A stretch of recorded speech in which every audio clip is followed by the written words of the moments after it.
Ağrı Dağı Türkiye'nin en yüksek bilinen dağıdır. 5137 metre olan Ağrı Dağı birçok efsanelere ve türkülere mazhar olan bir dağdır. Turizm potansiyeli en fazla olan turistik dağlarımızdan biridir. Doğal güzelliği olan bir dağımızdır. Kış cennetinin olduğu, yani kuş cennetinin olduğu bir dağdır ayrıca. Çünkü Ukraynalı turistlerin gelip Ağrı Dağı'na çıkmaları 3200 ve 4200'de kamp kurup bu kamplarda dağ kıyafetlerini çıkarıp bikini ile poz vermeleri Ağrı Dağı için iyi bir şey değildi. Ağrı halkı için, daha doğrusu Doğu için iyi bir şey yapmadıklarına inanıyorum. Çünkü Ağrı kendi örf ve adetlerine bağlı bir millettir. Kendi örf adetlerimize bağlıyız. Bunların bu şekilde gelip bu Ukraynalı turistlerin burada bikiniyle poz vermeleri akla ve mantıka aykırı diye düşünüyorum.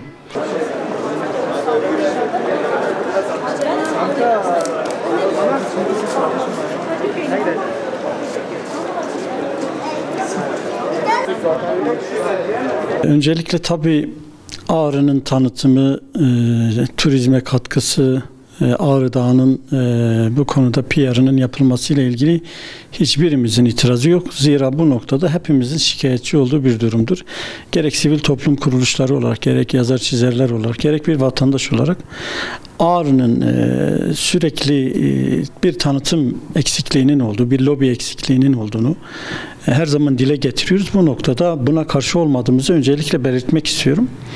Toplumun bu noktada tanıtımı, yapılan işin şeklini, ortaya konulan görüntülerin doğru değerlendirmesi gerektiğine inanıyoruz. Ağrı'nın değerleri üzerinden tanıtılması gerektiğine olan inancımız vardır.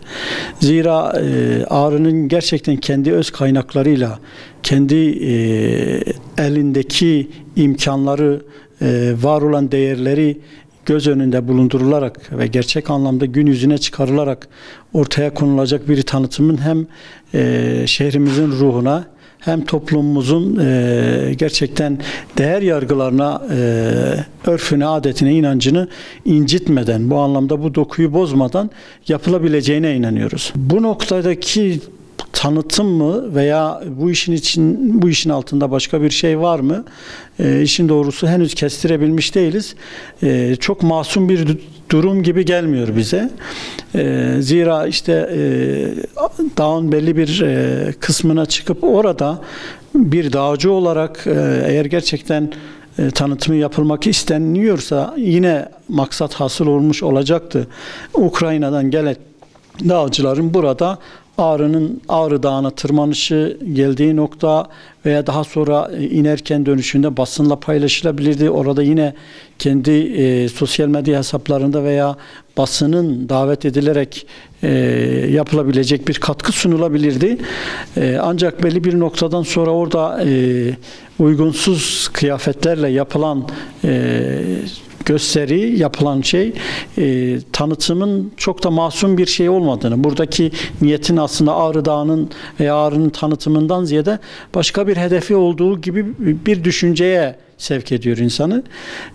Haliyle biz bu noktada gerçekten şehrin ve toplumumuzun, özellikle örfünün, adetinin, gelenek ve göreneklerin, inancının yıpratılmaması, yozlaştırılmaması gerektiğine inanıyoruz.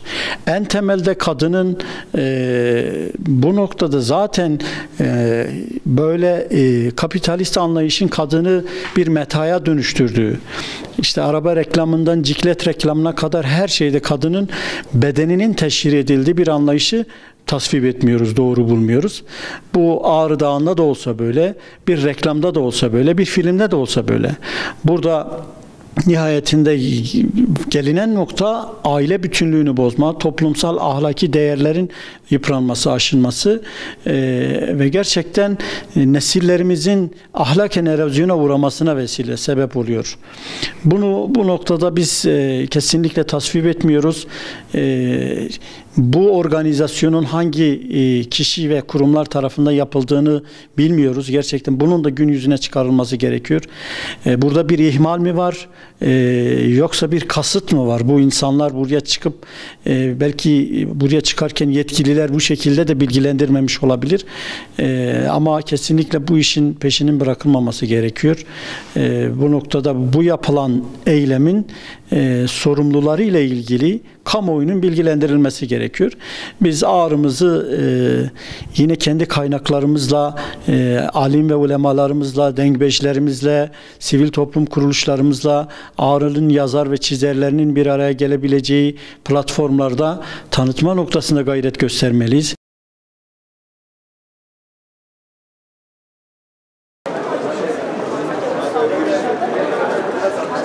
Ağrı Doğu Beyazıt böyle kültürüyle, ananesiyle, diniyle, inancıyla, örfüyle bilinen bir kültür yapısına sahip olan bir ilçemizdir.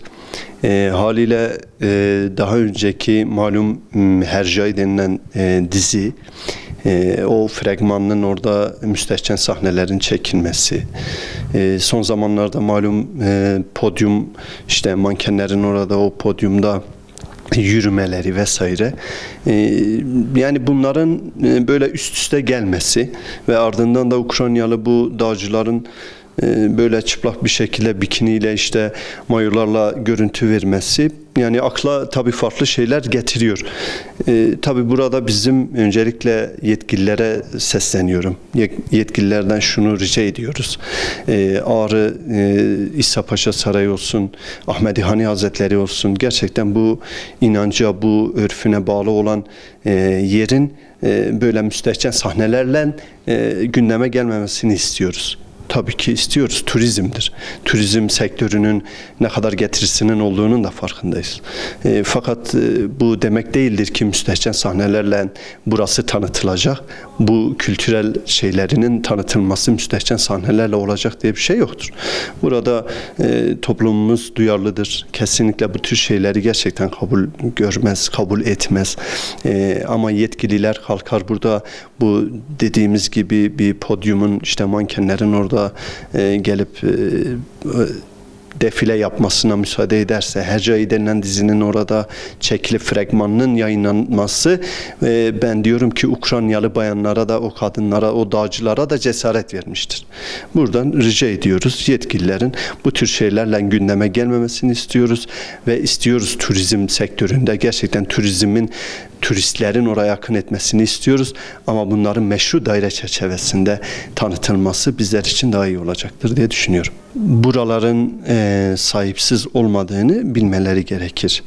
Yani buralar, tamam, birileri bunlara belki öncülük etmiştir, bunlara cesaret vermiştir. Fakat burada mülki amirlerimize, idari amirlerimize burada sesleniyoruz. Lütfen buranın sahipsiz olmadığını dile getiriyoruz. Buralara sahip çıkalım. Buralardaki bu müstehcenliğe izin vermeyelim. Bırakalım kendi farklı tanıtım günlerimizle, turizmi tanıtım günlerinde oraların ne kadar güzel olduğunu, o dağların, o sarayın, oradaki Ahmedi Hani Türbesi'nin değerlerini değerlerimizle onlara tanıtalım.